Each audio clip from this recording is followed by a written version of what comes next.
NTA ने JEE main के papers upload कर दिए हैं। पेपर्स अपने पास आ गए हैं। 24 जनवरी की सेकंड शिफ्ट का पेपर लेके आए हैं हम लोग सोल्व करने के लिए। फिजिकल केमिस्ट्री करेंगे अर्चित सर, ऑर्गेनिक केमिस्ट्री करेंगे विकास सर और इनऑर्गेनिक केमिस्ट्री का सॉल्यूशन मैं करूंगा राहुल सैनी। तो स्टार्ट करते हैं पहले क्वेश्चन से। देखते हैं पहला क्वेश्चन इनऑर्गेनिक केमिस्ट्री से ही है। क्वेश्चन में पूछा है इथेन 1,2 डाई एमीन को जब NiCl2 के एक्वा सॉल्यूशन में ऐड करते हैं तो कलर चेंज किस तरीके से आते हैं। तो सबसे पहले तो अपन रिएक्शन की बात करें तो Na+2 का aqua solution ethylenediamine add करने पर लगातार एक एक एथिलीन डाई एमीन लिगेंड को एक्सेप्ट करता जाएगा और अलग अलग 3 कॉम्प्लेक्सेस बनाएगा, NiEN2+, NiEN2 2+ और लास्ट में बनेगा NiEN3 2+। क्वेश्चन ये कोऑर्डिनेशन कंपाउंड्स की एनसीईआरटी से एज इट इज आया है, जहां पे कलर इनके मेंशन्ड है। Na2+ एक्वस सॉल्यूशन का कलर ग्रीन होता है। जब ये एक एथिलीन डाइअमीन ले लेता है तो कलर आ जाता है पेल ब्लू। एक और एथिलीन डाइअमीन लेने के बाद कलर ब्लू हो जाता है, एनसीईआरटी इसको पर्पल भी बोलती है। और लास्ट में जब 3 एथिलीन डाइअमीन आ जाते हैं कलर हो जाता है वॉयलेट। तो इस तरीके से आंसर आ जाता है अपना green, then pale blue, then blue and then violet, third option. Next question की तरफ चलते हैं। नेक्स्ट क्वेश्चन है अपने पास एटॉमिक स्ट्रक्चर से, अर्चित सर डिस्कस करेंगे इसको। इस सवाल में हाइड्रोजन एटम्स के ऑर्बिटल्स जिनकी एनर्जी लोवेस्ट एनर्जी है ये पूछा गया है। तो हाइड्रोजन एटम हमें पता है एक सिंगल इलेक्ट्रॉनिक स्पीसीज होती है और सिंगल इलेक्ट्रॉनिक स्पीसीज में सिर्फ सेल नंबर पर ही एनर्जी डिपेंड करती है। तो लोवेस्ट एनर्जी के लिए सेल नंबर पहली बात तो मिनिमम होना चाहिए। N+L रूल को हम यहां अप्लाई नहीं करेंगे, वो मल्टी इलेक्ट्रॉनिक स्पीसीज के लिए होता है। तो सेल नंबर हमें दिखाई दे रहा है कि थर्ड सेल यहां पर सबसे लोवेस्ट है। ठीक है, तो यहां पर ऑर्डर हमारे पास में B, C और D ये लोवेस्ट एनर्जी के ऑर्बिटल्स हो जाएंगे, क्योंकि एनर्जी का ऑर्डर सिंगल इलेक्ट्रॉनिक स्पीसीज के लिए होता है 1s, 2s बराबर 2p, फिर होता है 3s बराबर 3p बराबर 3d, इनकी एनर्जी आती है। ठीक है, तो इन ऑर्बिटल्स जिनकी एनर्जी सेम होती है उन्हें डीजेनरेट ऑर्बिटल्स भी कहते हैं। तो हमारे पास में 3dz², 3dx² - y² और 3px ये 3 ऑर्बिटल्स हैं जिनकी एनर्जी सेम होगी। तो अब हम नेक्स्ट क्वेश्चंस की तरफ मूव करते हैं। नेक्स्ट क्वेश्चन है ऑर्गेनिक केमिस्ट्री का, विकास सर डिस्कस करेंगे। ऑर्गेनिक केमिस्ट्री के बायोमोलिक्यूल से क्वेश्चन पूछा गया है, जो कि डायरेक्टली डीएनए के जो नाइट्रोजनस बेसिस होते हैं उनकी स्ट्रक्चर अगर किसी को याद थी तो ये क्वेश्चन हो जाना था। इसमें कुछ नहीं था, डायरेक्टली ये इनकी स्ट्रक्चर जैसे एडेनिन जो है उसकी स्ट्रक्चर जैसे ये वाली होती है और साइटोसिन जो होता है वो ये वाला होता है। उसके बाद में जो ये थाइमीन है वो ये वाला होगा। उसके बाद में यूरेसिल जो है ये फर्स्ट वाला होगा। ये स्ट्रक्चर से डायरेक्टली क्वेश्चन होना था, ये बायोमोलिक्यूल का था और डायरेक्टली इसका आंसर जो है वो थर्ड हो जाना है। नेक्स्ट क्वेश्चन जो है वो फिजिकल केमिस्ट्री से है। फिर से ये सवाल है, यहां पर करेक्ट स्टेटमेंट पूछे गए हैं और फर्स्ट ऑर्डर रिएक्शन के लिए। तो पहला दिया हुआ है कि फर्स्ट ऑर्डर रिएक्शन का ग्राफ इनिशियल कंसंट्रेशन पे दिया हुआ है। तो हमें पता है कि फर्स्ट ऑर्डर रिएक्शन के लिए जो T½ होता है वो 0.693 डिवाइडेड बाई K होता है, मतलब इंडिपेंडेंट ऑफ इनिशियल कंसंट्रेशन होता है। तो ये स्टेटमेंट हमारा सही है, करेक्ट हो गया कि ग्राफ हमारे पास में ऐसे बन गया है, इंडिपेंडेंट ऑफ कंसंट्रेशन। अगला वाला ग्राफ है वो log R/R0 का ग्राफ है टाइम के साथ में और फर्स्ट ऑर्डर रिएक्शन के लिए ही पूछा गया है। तो हमें पता है कि इक्वेशंस जो होती है हमारे पास में वो होती है log R0/R = KT/2.303। तो ये हमारे पास में हो गया। तो यहां पर अगर ये ग्राफ R0/R का होता तब तो ये ग्राफ सही था, लेकिन ग्राफ हमारे से कहा गया है R/R0 का, इसलिए ये गलत हो गया है। R/R0 का ग्राफ अगर हम बनाएंगे तो माइनस हमने इसे log लिया और यहां पर R/R0 आ जाएगा = KT/2.303 आ जाएगा। तो देखते हैं ग्राफ कैसा बनेगा हमारे पास में इसका। तो माइनस साइन को हम मल्टीप्लाई करेंगे तो उधर चला जाएगा, वाई एक्सिस ये हो गया हमारे पास में, और स्लोप इसका हो जाएगा माइनस के अपॉन में 2.303, जो कि इस प्रकार का ग्राफ हमारे पास में बनेगा। तो सेकंड स्टेटमेंट फॉल्स है, फर्स्ट स्टेटमेंट करेक्ट है। नेक्स्ट क्वेश्चन की तरफ मूव करते हैं, इनऑर्गेनिक से है। इनऑर्गेनिक में कोऑर्डिनेशन कंपाउंड से काफी ज्यादा क्वेश्चन जेईई मेन ने पूछे हैं, उन्हीं में से एक क्वेश्चन ये है। क्वेश्चन में पूछ रहा है कि T2G EG1 कॉन्फ़िगरेशन यदि किसी मेटल कॉम्प्लेक्स में आता है तो उसके लिए क्या क्या कंडीशंस रहेंगी। तो ऑक्टाहेड्रल स्प्लिटिंग यहाँ पे है, T2G और EG दिए हैं, इसका मतलब ऑक्टाहेड्रल है। यदि T2 और E देता तो टेट्राहेड्रल स्प्लिटिंग की तरफ अपन जाते। ये T2 ऑर्बिटल्स हैं, T2G, और ये EG ऑर्बिटल्स हैं। T2G में 3 इलेक्ट्रॉन्स फिल किए हैं और EG में 1 इलेक्ट्रॉन फिल किया है। पेयरिंग यहाँ पे नहीं हुई है, सीधा इलेक्ट्रॉन T2 के बाद EG में चला गया विदाउट पेयरिंग। बिना पेयरिंग के इलेक्ट्रॉन EG में गया है, इसका मतलब स्पिन बढ़ा है। यदि इलेक्ट्रॉन यहाँ पे पेयर हो जाता, स्पिन कम हो जाता, लो स्पिन बनता, पर इस केस में अपन देखेंगे स्पिन बढ़ा है, इसका मतलब हाई स्पिन कॉम्प्लेक्स बना है। हाई स्पिन कॉम्प्लेक्स बना है। अब लिगेंड देखें तो भाई हाई स्पिन कॉम्प्लेक्स तब बनता है जब लिगेंड होता है वीक। यदि लिगेंड स्ट्रॉन्ग होता तो पेयरिंग हो जाती, स्प्लिटिंग ज्यादा होती, स्प्लिटिंग ज्यादा होती तो पेयरिंग हो जाती, पेयर करना आसान था। इसका मतलब यहां पे लिगेंड है अपने पास वीक और कॉम्प्लेक्स बना है हाई स्पिन, आंसर आ जाएगा थर्ड। नेक्स्ट क्वेश्चन देखें। अगला क्वेश्चन फिर अपने पास है इनऑर्गेनिक केमिस्ट्री से ही, पी ब्लॉक से क्वेश्चन है। चाहे तो इसको अपन पीरियोडिक टेबल से भी बोल सकते हैं क्योंकि आयोनाइजेशन एनर्जी की बातें कर रहा है। पहली स्टेटमेंट में ये बोल रहा है कि फर्स्ट आयोनाइजेशन एनर्जी लेड की टीन से ज्यादा होती है, तो अपने को ऑर्डर याद होना चाहिए। Down the group ionization energy decrease होती है, लेकिन SN और PB में ये ऑर्डर इंक्रीज्ड Z इफेक्टिव के कारण चेंज हो जाता है। तो जो आयोनाइजेशन एनर्जी है वो लेड की ज्यादा होती है। यहां पे भी इसने यही कहा है, लेड की ज्यादा होती है, तो फर्स्ट स्टेटमेंट करेक्ट है। सेकंड स्टेटमेंट में बोलता है first ionization energy of germanium is greater than silicon. Germanium की सिलिकॉन से कम होती है क्योंकि डाउन द ग्रुप डिक्रीज हो रही थी। तो ये बात हो गई, इसने कहा है जर्मेनियम की ज्यादा है, ये बात हो गई इनकरेक्ट। तो first is true and second is false. First is true and second is false, answer आ जाएगा अपना फोर्थ ऑप्शन। नेक्स्ट क्वेश्चन देखें। अगला क्वेश्चन सॉल्ट एनालिसिस का क्वेश्चन है।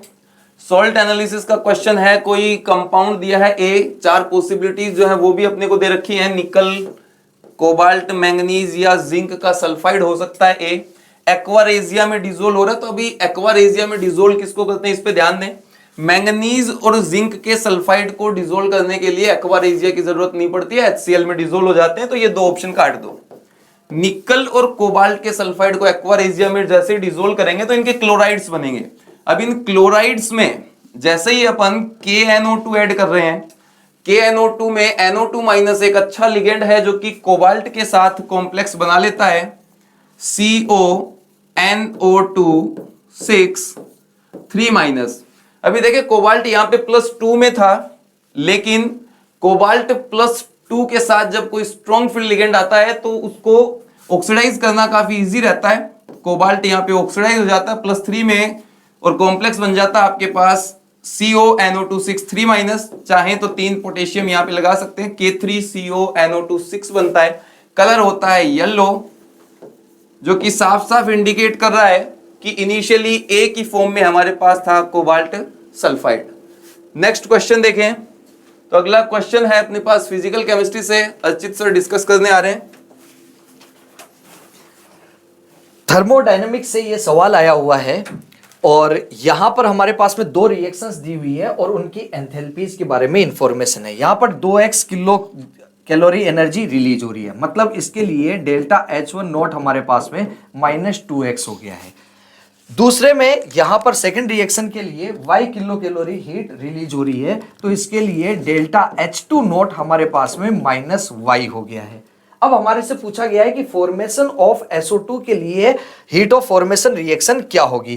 तो अगर मैं इस रिएक्शन से, फर्स्ट रिएक्शन से सेकंड रिएक्शन को सब्ट्रैक्ट कर देता हूं, तो सब्ट्रैक्ट करने पर मेरे पास में नेट रिएक्शन बचती है सल्फर +3/2 O2 से हाफ O2 गया, O2 गैस और ये प्रोडक्ट साइड में चला जाएगा SO2, तो ये हमारे पास में है, तो ये रिएक्शन आ गई, यही फॉर्मेशन रिएक्शन है। तो इसकी एंथैल्पी जो हो जाएगी हमारे पास में, फर्स्ट रिएक्शन के डेटा में से हम सेकेंड रिएक्शन के डेटा को माइनस कर देते हैं, तो -2x और ये +y हो जाएगा, मतलब y - 2x हमारे पास में राइट आंसर हो गया है।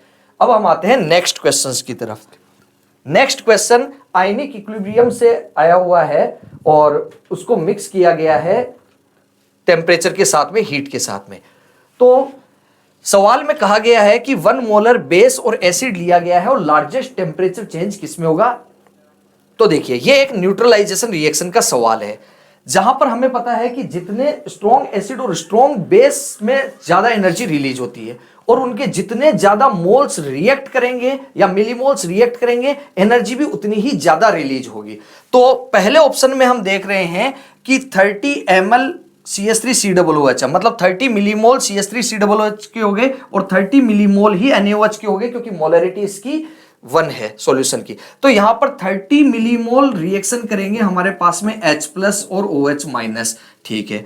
नेक्स्ट वाले में हमारे पास में इसके NaOH के 25 मिलीमोल हैं और 45 मिलीमोल है CH3COOH के। तो यहां पर ये Lr हो गया, तो Lr होने की वजह से यहां पर 25 मिलीमोल ही रिएक्ट कर पाएंगे हमारे पास में NaOH के। थर्ड ऑप्शन में हमारे पास में 20 मिलीमोल NaOH के हैं, तो चूंकि ये स्ट्रॉन्ग बेस है लेकिन फिर भी 20 मिलीमोल ही NaOH यहां पर रिएक्ट किए हैं, क्योंकि ये Lr हो गया। HCl स्ट्रॉन्ग एसिड है लेकिन उसके 50 मिलीमोल है, वो एक्सेस में है। फोर्थ ऑप्शन में देखते हैं तो हमारे पास में एग्जैक्ट रिएक्शन कंप्लीट हो रही है, तो यहां पर 30 मिलीमोल NaOH के हैं और 30 मिलीमोल ही HCl के हैं, तो यहां पर रिएक्शन कंप्लीट हो जाएगी और कंप्लीट हो जाएगी तो सबसे ज्यादा एनर्जी यहां पर रिलीज होगी, क्योंकि एक तो सबसे ज्यादा रिएक्शंस यहां पे हो रही है और दूसरा स्ट्रॉन्ग एसिड और स्ट्रॉन्ग बेस भी है ये। तो राइट ऑप्शन फोर्थ हो गया। मूव करते हैं अब नेक्स्ट क्वेश्चन की तरफ, जो कि ऑर्गेनिक केमिस्ट्री से है। हाँ जी सर। तो नेक्स्ट क्वेश्चन है ऑर्गेनिक केमिस्ट्री के, कह सकते हैं GOC से ही है, जिसमें कह रहा है कि OCH3 NH-COCH3 are activating group. देखो, एक्टिवेटिंग ग्रुप वो ग्रुप होते हैं जो बेंजीन पर इलेक्ट्रॉन डेंसिटी बढ़ाते हैं। तो बेंजीन पर इलेक्ट्रॉन डेंसिटी बढ़ाने का काम करेंगे दोनों ही ग्रुप, क्योंकि दोनों ही ग्रुप के पास में लोन पेयर ऑफ इलेक्ट्रॉन्स है और ये दोनों ही बढ़िया +m इफेक्ट शो करते हैं। ये भी +m शो करेगा और ये भी +m शो करेगा। उसके बाद में सेकंड स्टेटमेंट है, तो फर्स्ट वाली तो करेक्ट है। उसके बाद में कह रहा है कि CN and OH are meta directing group. देखो, CN जो है वो -m इफेक्ट दिखाता है और -m इफेक्ट दिखाने की वजह से ये मेटा डायरेक्टिंग होता है, बिल्कुल सही बात है। लेकिन OH फिर से एक +m इफेक्ट है, इफेक्ट शो करता है, तो इसकी वजह से ये फिर से ऑर्थो और पेरा डायरेक्टिंग ग्रुप होगा, बट इसने मेटा डायरेक्टिंग लिखा है, सो ये वाली स्टेटमेंट होती है रॉन्ग। इसके बाद में C स्टेटमेंट जो लिख रखा है, CN and SO3H are meta directing group, बिल्कुल सही बात है।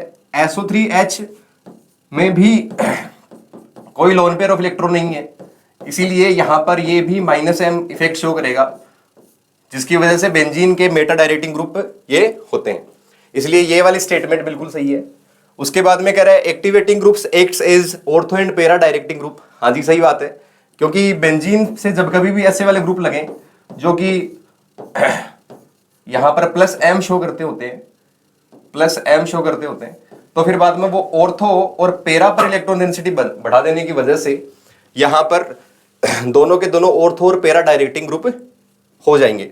हेलाइड्स आर एक्टिवेटिंग ग्रुप्स, ये वाली बात इसकी रॉन्ग है, क्योंकि हेलाइड्स का ना -I जो है वो ज्यादा डोमिनेंट करता है, इसीलिए ये इलेक्ट्रॉन डेंसिटी बढ़ाने के बजाय ना इलेक्ट्रॉन डेंसिटी को खींचते हैं, जिसकी वजह से डिक्रीज हो जाती है, इसीलिए इनको डीएक्टिवेटिंग ग्रुप्स कहते हैं।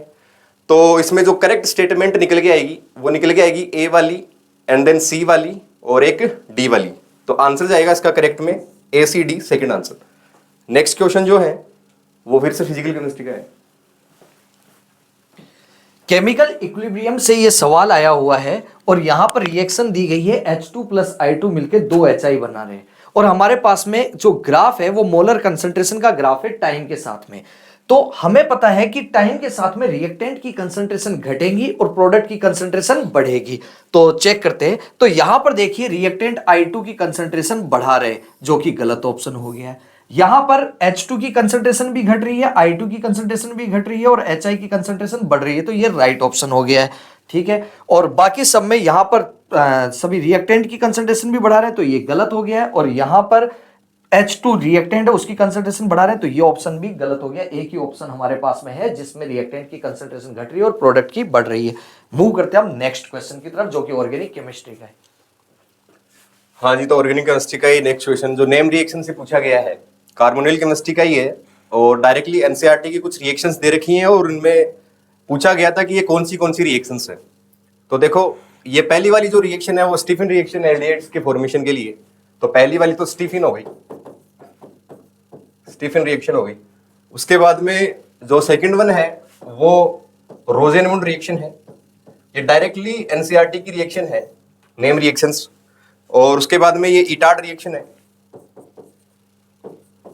हाइड्रोकार्बन से एल्डिहाइड बनाना। और उसके बाद में ये गाटरमान कोच रिएक्शन है, गाटरमान कोच रिएक्शन है।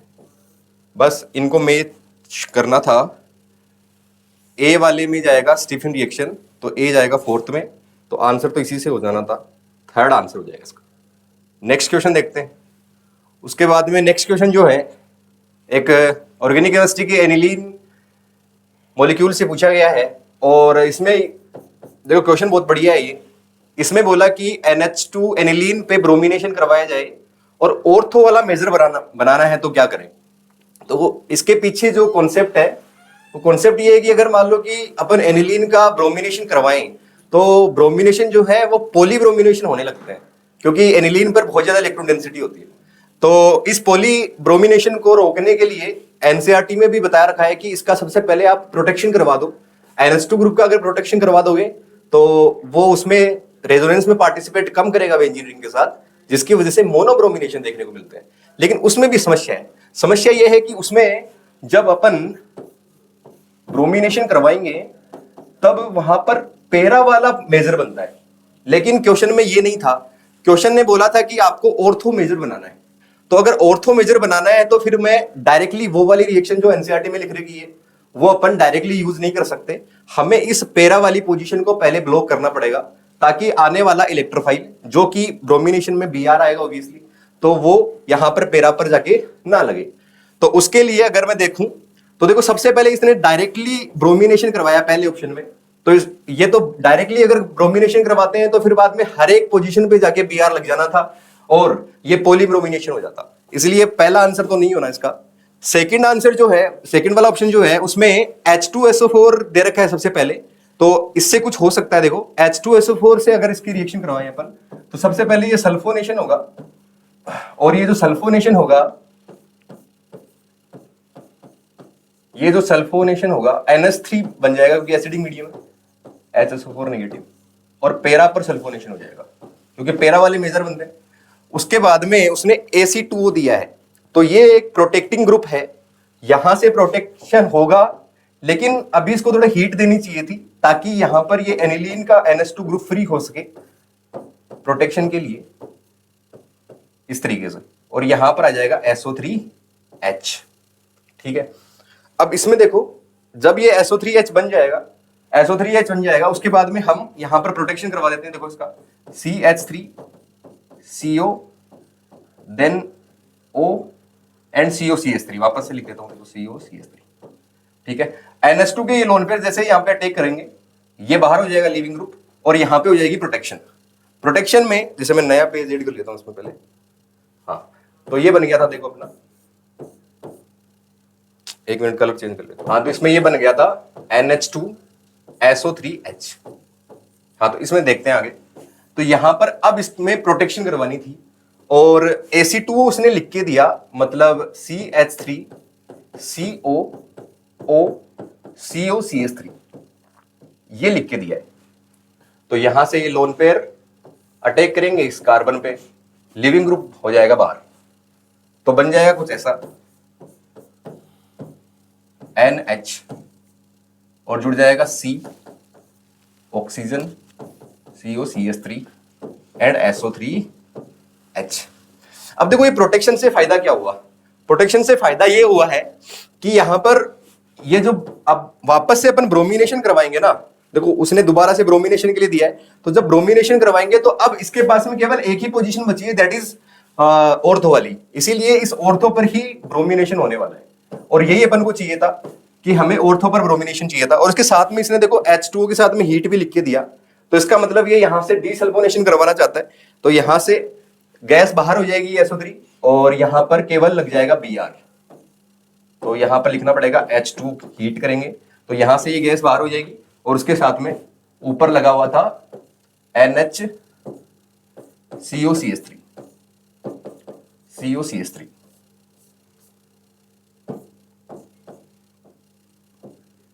इस तरीके से अब उसके बाद में हमें लास्ट स्टेप में इसका डी प्रोटेक्शन कर देना होता है। डी प्रोटेक्शन के लिए हमें बेसिक या एसिडिक मीडियम में हाइड्रोलिसिस करने होते हैं, तो उसने दिया भी था सोडियम हाइड्रोक्साइड। ये सोडियम हाइड्रोक्साइड इसका फिर से यहां से डी प्रोटेक्शन कर देगा और अपना जो फाइनल प्रोडक्ट होगा वो होगा NH2Br। इसीलिए इसका जो आंसर जाना चाहिए वो सेकंड आंसर जाना चाहिए।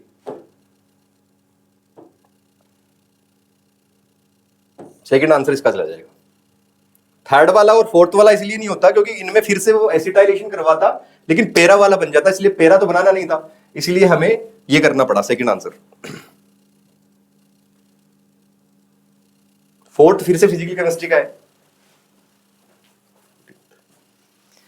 इलेक्ट्रोकेमिस्ट्री का ये सवाल आया हुआ है और हमारे पास में यहाँ पर स्टैंडर्ड ईएमएफ की वैल्यूज दी गई हैं और पूछा गया है कि स्ट्रॉन्गेस्ट रिड्यूसिंग एजेंट कौन सा है। तो हमें ये बात पता है कि स्ट्रॉन्गेस्ट रिड्यूसिंग एजेंट वो होता है जिसका ईएमएफ ई नोट से जो होता है वो लोवेस्ट हो। तो ई नोट लोवेस्ट हमारे पास में क्रोमियम का दे रखा है, तो क्रोमियम हमारे पास में स्ट्रॉन्गेस्ट रिड्यूसिंग एजेंट हो जाएगा। नेक्स्ट क्वेश्चन की तरफ मूव करते हैं जो कि अगेन ऑर्गेनिक केमिस्ट्री से है। ऑर्गेनिक केमिस्ट्री के जीओसी से एक क्वेश्चन पूछा गया है। जो जीओसी में ये क्वेश्चन हाइब्रिडाइजेशन का क्वेश्चन था, सीधा सीधा था, जिसमें कार्बन की हाइब्रिडाइजेशन पूछ रहा था और बोल रहा था कि sp और sp2 वाले कौन से हैं। तो डायरेक्टली देखो ये रहा एक तो sp वाला, एक ये रहा sp कार्बन और एक ये रहा sp कार्बन। ये तीन कार्बन sp है। उसके बाद में sp2 पूछा है, तो sp2 वाला एक तो ये रहा, देखो ये sp2 है, यहाँ से फिर से ये sp2 है और ये sp2 है और ये sp2 रहा और एक ये sp2 रहा। तो टोटल sp2 कार्बन आ जाएंगे आई थिंक 1 2 3 4 5 5 sp2 है और 3 sp कार्बन है। आंसर जाएगा सेकंड। जो नेक्स्ट क्वेश्चन है वो फिर से फिजिकल केमिस्ट्री का है। इस क्वेश्चन में हमारे पास में कि डेटा दिया गया है, percentage data carbon, hydrogen and oxygen का, और उनका मोलर मास दिया गया है 132 ग्राम पर मोल, और हमारे से पूछा गया है मॉलिक्यूलर फॉर्मूला कंपाउंड का क्या होगा। तो बहुत ही आसान सवाल है यहाँ पर कि अगर आपके पास में मोलर मास दे रखा है 132 और कार्बन हमारे पास में 54.2% है, तो यहाँ से मास ऑफ कार्बन हमारे पास में आ जाएगा कि 132 का 54.2%।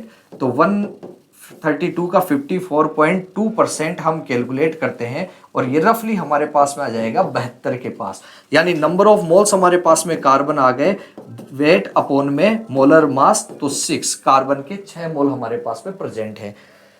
दूसरा फिर यहाँ पर हाइड्रोजन का दे रखा है डेटा 9.2% है, तो वेट हमारे पास में हाइड्रोजन का हो जाएगा 132 कंपाउंड का मोलर मास है और उसका 9.2% हमारे पास में हाइड्रोजन है, तो 9.2 इसका कैलकुलेट करते हैं और ये रफली हमारे पास में 12 के पास आ जाएगा डेटा। नेक्स्ट हमारे पास में तो हाइड्रोजन के वेट पता चल गया, तो हाइड्रोजन के मोल भी पता चल जाएंगे जो कि 1 मोल आ जाएगा क्योंकि हाइड्रोजन का मोलर मास 1 होता है। सिमिलरली ऑक्सीजन की बात करेंगे हम, तो ऑक्सीजन हमारे पास में हो जाएगा weight of oxygen is equal to 132 का 36.6% हमारे पास में हो जाएगा। तो ये हमारे पास में आ गया है अराउंड 48 के पास। तो नंबर ऑफ मोल्स ऑक्सीजन आ जाएगा हमारे पास में लगभग 3 मोल। तो राइट आंसर हमारे पास में हो जाएगा C6H12O3। नेक्स्ट क्वेश्चन की तरफ मूव करते हैं जो कि इनऑर्गेनिक केमिस्ट्री से है। इनऑर्गेनिक केमिस्ट्री के पीरियोडिक टेबल से काफी अच्छा क्वेश्चन पूछा गया है आयनेशन एनर्जी का। कुछ सक्सेसिव आयनेशन एनर्जी दे रखी है IE1, IE2, IE3, 4 and 5। In ionisation energy की सक्सेसिव वैल्यूज को जब अपन देखेंगे तो हमें दिखेगा कि 3 वैल्यूज में तो जो चेंज है वो बहुत कम आ रहा है, लेकिन IE3 से IE4 में जब अपन जाएंगे तो एक बहुत ही बड़ा जंप आ रहा है। और आयोनेशन एनर्जीज की सक्सेसिव वैल्यूज का जो बड़ा गैप है वो रिप्रेजेंट करता है वैलेंस शेल कॉन्फ़िगरेशन में ऑक्टेट के अचीवमेंट को। मतलब 3 इलेक्ट्रॉन निकालते ही ऑक्टेट अचीव हो जाता है। अब 3 इलेक्ट्रॉन निकालते ही ऑक्टेट जिस ग्रुप में अचीव हो जाता है उस ग्रुप का ये एलिमेंट होगा। 3 इलेक्ट्रॉन निकालते ही ऑक्टेट अचीव हो रहा है, मतलब ग्रुप होना चाहिए या तो तीसरा या फिर 13वां। थर्ड और 13th ग्रुप होना चाहिए। ऑप्शंस देखेंगे तो थर्ड ग्रुप अपने पास ऑप्शन में नहीं है, 13th ग्रुप ऑप्शन में है। आंसर आ जाएगा ग्रुप नंबर 13। नेक्स्ट क्वेश्चन देखें। अगला क्वेश्चन फिर अपने पास है इनऑर्गेनिक केमिस्ट्री से ही, केमिकल बॉन्डिंग का क्वेश्चन है। ये बॉन्ड लेंथ की बातें कर रहा है। बोल रहा है experimentally oxygen oxygen bond length जब अपन डिटरमाइन करते हैं तो ओजोन में जो बॉन्ड लेंथ होती है वो आपस में सेम होती हैं। तो चेक कर लेते हैं। ओजोन जो है वो कुछ इस तरह का मॉलिक्यूल होता है। इस मॉलिक्यूल की एक रेजोनेटिंग स्ट्रक्चर और बन सकती है जो कि इस तरह की होगी। अब 2 रेजोनेटिंग स्ट्रक्चर बन रही हैं तो रेजोनेटिंग हाइब्रिड बनाना पड़ेगा, और रेजोनेटिंग हाइब्रिड अपन इसका बनाएंगे तो हमें दिखेगा कि ऑक्सीजन ऑक्सीजन बॉन्ड ऑर्डर जो है वो 3/2 है, 1.5 बॉन्ड ऑर्डर आ रहा है। लेकिन दोनों ही ऑक्सीजन ऑक्सीजन बॉन्ड का बॉन्ड ऑर्डर सेम है, इसलिए बॉन्ड लेंथ दोनों आपस में सेम होंगी। तो इतना स्टेटमेंट तो ठीक है। आगे का देखते हैं। The bond length is greater than that of a oxygen oxygen double bond. O double bond से ज्यादा होगी बॉन्ड लेंथ। तो जैसे ही बॉन्ड ऑर्डर इंक्रीज होता है बॉन्ड लेंथ डिक्रीज करती है। यहाँ पे बॉन्ड ऑर्डर था 1.5, ऑक्सीजन डबल बॉन्ड ऑक्सीजन में बॉन्ड ऑर्डर है 2, तो बॉन्ड लेंथ जो है ओजोन में ओ डबल बॉन्ड से ज्यादा होगी। यहां भी स्टेटमेंट ठीक है, but less than that of a single oxygen oxygen bond. यहां पे बॉन्ड ऑर्डर 1 है जो कि ओजोन से कम है, इसलिए बॉन्ड लेंथ यहां पे ज्यादा होगी, तो ओजोन की बॉन्ड लेंथ कम होगी। ओवरऑल ये पहला स्टेटमेंट करेक्ट है। सेकंड स्टेटमेंट पढ़े। The strong lone pair repulsion between oxygen atoms is solely responsible for the fact that the bond length in ozone is smaller than that of a double bond oxygen double bond oxygen। तो यहां पे देखें first statement को ये contradict कर रहा है। Oxygen oxygen double bond की लेंथ ओजोन के ऑक्सीजन ऑक्सीजन बॉन्ड लेंथ से कम होती है। यहां पे ये बोल रहा है कि ओजोन की oxygen oxygen bond length O double bond O से कम होती है। Bond length in ozone is smaller than double bond. तो ये स्टेटमेंट सेकंड जो है ये हो जाता है यहाँ पे रॉन्ग। फर्स्ट स्टेटमेंट करेक्ट है, सेकंड स्टेटमेंट इनकरेक्ट है। आंसर आ जाएगा अपने पास थर्ड ऑप्शन। नेक्स्ट क्वेश्चन देखें तो ऑर्गेनिक केमिस्ट्री का क्वेश्चन है। हाँ जी, तो नेक्स्ट क्वेश्चन है ये अल्काइल हैलाइड से क्वेश्चन पूछा गया, जिसमें एनसीईआरटी की जो अल्काइल हैलाइड का जो फर्स्ट पेज है, न्यूक्लियोफाइल्स की जो तुम्हें टेबल दे रखी है, उस वाली में एम्बिडेंटेंट न्यूक्लियोफाइल्स के बारे में बता रखा है। तो AgCN जो है उसमें जो अटैकिंग साइट होगी वो होगा ये नाइट्रोजन। ये यहां से नाइट्रोजन से अटैक करेगा और saturated carbon that is sp3 carbon पे ये अटैक करने वाला है। तो sp3 कार्बन मेरे को ये एक ही दिख रहा है जिसमें पोलैरिटी है, यहाँ पर डेल पॉजिटिव आएगा और इसमें यहाँ पर डेल नेगेटिव आएगा। बाकी यहां पर अटैक नहीं हो सकते हैं। इसके बहुत सारी रीजन है, क्योंकि SNAR जो है वो नॉर्मल टेम्परेचर पर नहीं होती है, इसीलिए ये जो अटैक होने वाला है वो इस वाले कार्बन पे होगा और Cl हो जाएगा बाहर, तो NC लग जाएगा केवल Cl की जगह और आंसर चला जाएगा इसका थर्ड। तो नेक्स्ट क्वेश्चन देखते हैं। नेक्स्ट क्वेश्चन जो है वो फिजिकल केमिस्ट्री का है। एटॉमिक स्ट्रक्चर से ये सवाल आया हुआ है और यहां पर हमें मेटल आयंस दिए गए हैं और इन मेटल आयंस का स्पिन ओनली मैग्नेटिक मोमेंट हमारे से पूछा गया है, मतलब म्यू, मैग्नेटिक मोमेंट की वैल्यू। तो म्यू जो कैलकुलेट किया जाता है वो होता है n इंटू में n+2 अंडर रूट में, और ये bm होता है, ठीक है, जहां पर n number of unpaired electrons होते हैं। तो अब नंबर ऑफ अनपेड इलेक्ट्रॉन्स, तो मैं अगर टाइटेनियम की बात करूं तो टाइटेनियम का इलेक्ट्रॉनिक कॉन्फ़िगरेशन होता है आर्गन हमारे पास में 3d2 4s2, लेकिन यहां पर टाइटेनियम +3 की बात की जा रही है, और टाइटेनियम +3 में ये इलेक्ट्रॉनिक कॉन्फ़िगरेशन मतलब 3 इलेक्ट्रॉन रिमूव हो जाएंगे। 3 इलेक्ट्रॉन रिमूव होने के बाद में ये 3d1 होगा। 3d1 होगा तो हमारे पास में एक अनपेयर्ड इलेक्ट्रॉन है। एक अनपेयर्ड इलेक्ट्रॉन है तो जब म्यू की वैल्यू मैं यहां पुट करूंगा n इंटू में n+2, तो ये √3 हमारे पास में आ जाएगा, और जो कि 1.73 हो गया है थर्ड ऑप्शन ए में थर्ड। तो ए में थर्ड के हमारे पास में 2 ऑप्शन है। नेक्स्ट को मूव चेक करते हैं हमारे पास में क्या होगा। वेनेडियम का इलेक्ट्रॉनिक कॉन्फ़िगरेशन जो होता है वो आर्गन 3d3 4s2 होता है। तो वेनेडियम +2 में बात करें तो 3d3 हो गया, मतलब 3 अनपेयर्ड इलेक्ट्रॉन है। अगर 3 अनपेयर्ड इलेक्ट्रॉन है तो यहां पर 3 की वैल्यू पुट करेंगे तो ये √15 bm आ जाएगा। √15 bm की वैल्यू लगभग हमारे पास में 3.87 के आसपास हो गई है। तो इसके लिए हमारे पास में फर्स्ट ऑप्शन हो जाएगा, फर्स्ट ऑप्शन हो जाएगा। नेक्स्ट हम Ni+2 की तरफ बढ़ते हैं। Ni+2 में तो निकल का इलेक्ट्रॉनिक कॉन्फ़िगरेशन होता है आर्गन 3d8 4s2, लेकिन यहां पर निकल +2 है तो 4s2 के 2 इलेक्ट्रॉन रिमूव हो गए। तो अब हमारे पास में यहां पर 8 है तो यहां पर 2 अनपेयर्ड इलेक्ट्रॉन है। 2 अनपेयर्ड इलेक्ट्रॉन है तो हमारे पास में 2 इंटू में ये हमने 4 किया तो √8 की वैल्यू हमारे पास में 2.84 के करीब हो गई है। तो ये हमारे पास में आंसर हमारा यहीं से सोल्व हो गया है, और ये थर्ड ऑप्शन हमारा राइट हो जाएगा। लेकिन फिर भी हम डी को भी देख लेते हैं। Sc3+ स्केनेडियम के पास में 3 इलेक्ट्रॉन होते हैं 4s2 3d1, और Sc+3 के बारे में बात करेंगे तो +3 के पास में कोई अनपेयर्ड इलेक्ट्रॉन नहीं, कोई इलेक्ट्रॉन ही नहीं है हमारे पास में आर्गन के बाद में 3d और 4s में, तो इसीलिए 0 अनपेयर्ड इलेक्ट्रॉन, तो इसके लिए सेकंड हो जाएगा। नेक्स्ट क्वेश्चन की तरफ मूव करते हैं। अगेन फिजिकल केमिस्ट्री का केमिकल काइनेटिक्स से बहुत ही आसान सवाल आया हुआ है। यहां पर हमारे पास में किसी कॉम्प्लेक्स रिएक्शन के लिए रेट कांस्टेंट दिए हुए हैं, और ओवरऑल रेट कांस्टेंट के के लिए एक्सप्रेशन ये दी गई है, और एक्टिवेशन एनर्जी हमारे पास में बताई गई है ईच स्टेप्स की। तो ओवरऑल एक्टिवेशन एनर्जी हमसे पूछी गई है। अब हमें पता है कि इस एक्सप्रेशन से हम इस क्वेश्चन को सोल्व करेंगे। के की वैल्यू हमारे पास में दी गई है, के की वैल्यू जो दी गई है वो है हमारे पास में K1 इंटू में K3 अपॉन में K2 की पावर हाफ, ये हमारे पास में हो गया। अब K जो होता है वो हमें पता है कि A इंटू में E की पावर माइनस EA अपॉन में RT होता है। जब मैं इसको सोल्व करूंगा तो मेरे पास में यहां पर आ जाएगा ये A1 इंटू में E की पावर माइनस EA1 अपॉन में RT, ठीक है। फिर K3 हमारे पास में K3 की वैल्यू हो गई A3 इंटू में E की पावर माइनस EA3 अपॉन में RT, अपॉन में हमारे पास में आ गया A2 इंटू में E की पावर माइनस EA2 अपॉन में RT, और ये पावर हाफ आ गया।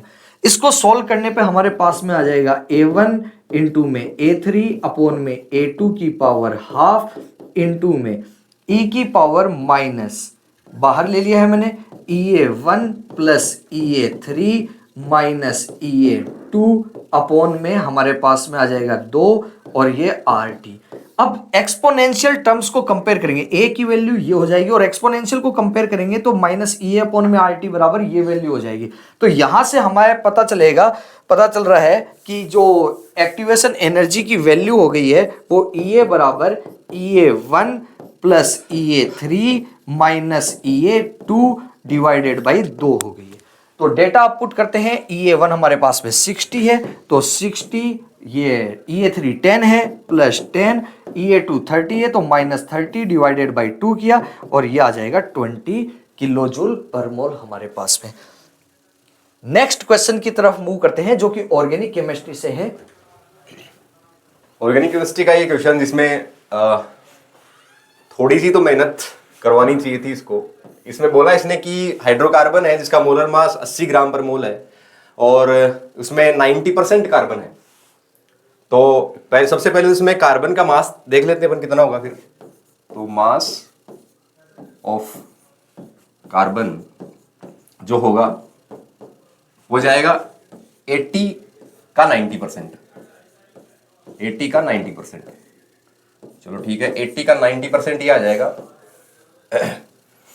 8 9 जा 72 ग्राम पर मोल, ठीक है। हाँ जी, उसके बाद में अगर इसमें अपन नंबर ऑफ कार्बन एटम देखें तो नंबर ऑफ कार्बन एटम अगर निकालना चाहिए उसमें तो कार्बन के मास का अगर अपन इसमें डिवाइड कर देंगे तो ये आ जाएंगे 6 कार्बन। इसके अलावा अगर अब इसमें हाइड्रोजन देखें अपन, तो हाइड्रोजन जो होगा इसका 10% बचेगा, क्योंकि हाइड्रोकार्बन में या तो हाइड्रोजन होगा या कार्बन होगा। तो कार्बन अगर 90% है तो ऑब्वियसली फिर हाइड्रोजन 10% बचा। तो 80 का यहां पर जो 10% होगा वो यहां पर 8 आएगा। तो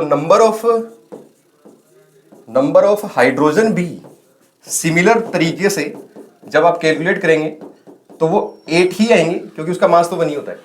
तो इसमें इसका जो फॉर्मूला बन गया वो बन गया C6H8, ये इसका मॉलिक्यूलर फॉर्मूला बन गया है। अब इसमें इसने पूछा है डिग्री ऑफ अनसैचुरेशन। तो डिग्री ऑफ अनसैचुरेशन निकालने के लिए कुछ नहीं करना, 6 नंबर ऑफ कार्बन में +1 कर दो, माइनस जितने हाइड्रोजन है उसमें डिवाइड कर दो 2 का, तो ये निकल के आएगा 7 - 4 दैट इज 3। तो इसका फाइनल आंसर जाएगा 3। चलते हैं नेक्स्ट क्वेश्चन पे, जो कि फिर से ऑर्गेनिक केमिस्ट्री का ही है, और इसमें आइसोमेरिज्म से ये क्वेश्चन है और बोल रहा है ये कि यहां पर स्टीरियो आइसोमर कितने बनेंगे इसके, 5 फिनाइल पेंट 4-इन-2-ओल के। तो देखते हैं 5 फिनाइल पेंट 4-इन-2-ओल बना लेते हैं पहले। 1 2 3 4, ये 5 कार्बन है। मान लो कि 2 नंबर पे मैंने ये OH लगा दिया, 1 2 3 1 2 3 4, 4 नंबर पे मैं लगा देता हूं इन, 4 इन बोला था इसने। तो 5 नंबर पे फिर रह गया अपना फिनाइल, तो यहां पर फिनाइल है। चलो ठीक है। अब इसमें इसने स्टीरियो आइसोमर्स पूछे हैं, तो देखो स्टीरियो आइसोमर कैलकुलेट करना बड़ा इजी है। सबसे पहले आपको स्टीरियोजेनिक सेंटर देखने होते हैं, और स्टीरियोजेनिक सेंटर वो सेंटर होते हैं जहां से हम स्टीरियो केमिस्ट्री को डिफाइन करते हैं। मतलब केवल कायरल कार्बन जो है वो स्टीरियोजेनिक सेंटर नहीं होता है, कायरल कार्बन तो स्टीरियोजेनिक सेंटर होता ही होता है, उसके साथ में ज्योमेट्रिकल आइसोमर जो शो कर सकते होते हैं, जिनके अलोंग मतलब कॉन्फिगरेशनल आइसोमर अपन डिफाइन करते हैं, वो वाले भी स्टीरियोजेनिक सेंटर होते हैं। इसीलिए ये वाला भी एक स्टीरियोजेनिक सेंटर है और ये वाला भी एक स्टीरियोजेनिक सेंटर है, क्योंकि ये तो कायरल था। तो इसमें नंबर ऑफ स्टीरियोजेनिक सेंटर आए 2, नंबर ऑफ स्टीरियोजेनिक सेंटर आए 2। इसीलिए, और एक और बात, ये जो मॉलिक्यूल है वो अनसिमेट्रिकल मॉलिक्यूल है, इसीलिए हमें डायरेक्टली फॉर्मूला लगाना पड़ेगा 2:n वाला। तो इसका आंसर हो जाना है 2:2 दैट इज 4, इसलिए आंसर जाएगा इसका 4। देखते हैं नेक्स्ट क्वेश्चन, जो कि है फिजिकल केमिस्ट्री का। इस सवाल में एस्टिमेशन ऑफ हमारे पास में परसेंटेज ऑफ ब्रोमीन पूछा गया है। ठीक है, कि ब्रोमीन कितना है। 0.25 ग्राम कोई ऑर्गेनिक कंपाउंड लिया गया है और उससे हमें 0.15 ग्राम सिल्वर ब्रोमाइड मिलता है। ठीक है, तो बहुत ही आसान सा ये सवाल है, फॉर्मूला बेस्ड हमारे पास में सवाल है यहाँ पर। तो परसेंटेज ऑफ Br हम कैलकुलेट करते हैं हमारे पास में कि molar mass of bromine 80 into में हमारे पास में वेट ऑफ AgBr जो भी हमें मिलता है divided by molar mass of AgBr हमारे पास में हो गया इंटू में weight of organic compound into में 100। तो ये सिंपल फॉर्मूला बेस्ड सवाल है और डेटा पुट करने पर हमारे पास में 80 इंटू में AgBr का हमें वेट मिला यहाँ पर 0.15 ग्राम और मोलर मास AgBr का होता है 188। ठीक है, इंटू में जो हमारे पास में हो गया है 0.25 ऑर्गेनिक कंपाउंड है। ठीक है, इंटू में 100 किया तो ये आंसर हमारे पास में आ गया 25.53। लेकिन हमारे से आंसर पूछा गया है 10⁻⁻1 की टर्म्स में परसेंटेज, तो हम इसको ऐसे भी लिख सकते हैं percentage is equal to 255.3 into में 10⁻⁻1। नियरेस्ट इंटीजर में आंसर देंगे तो 255 हमारे पास में आंसर हो जाएगा। नेक्स्ट क्वेश्चन की तरफ मूव करते हैं, जो कि अगेन फिजिकल केमिस्ट्री से ही सवाल है। यहां पर हमारे पास में observed and normal molar masses दिए गए हैं MX2 का, जो कि 65.6 एंड 164 है। तो हमें एक बात पता है कि I की वैल्यू होती है वो हमारे पास में जो I की वैल्यू है वो नॉर्मल मोलर मास अपॉन में ऑब्जर्व्ड मोलर मास होता है। ठीक है, तो यहां से हमारे पास में 164 डिवाइडेड बाई 25.6 सॉल्व करेंगे और ये आंसर 2.5 आ गया। ठीक है, 2.5 आ गया। अब mx2 डिसोशिएट होता है हमारे पास में m+2 + 2x माइनस में, जो कि 1 माइनस अल्फा, अल्फा और 2 अल्फा। तो यहां से i की वैल्यू हो गई है हमारे पास में i बराबर 1 + 2 अल्फा, इन सबको जोड़ के i की वैल्यू होगी। i हमारे पास में दे रखा है 2.5 = 1 + 2 अल्फा, और यहां से अल्फा जो है हमारे पास में वो आ जाएगा 0.75, मतलब परसेंटेज अल्फा जो हमारे पास में हो जाएगा वो 75% हो जाएगा। तो इसका राइट आंसर 75 होगा। इसी के साथ ही जेईई मेन 2025 का जो हमारे पास में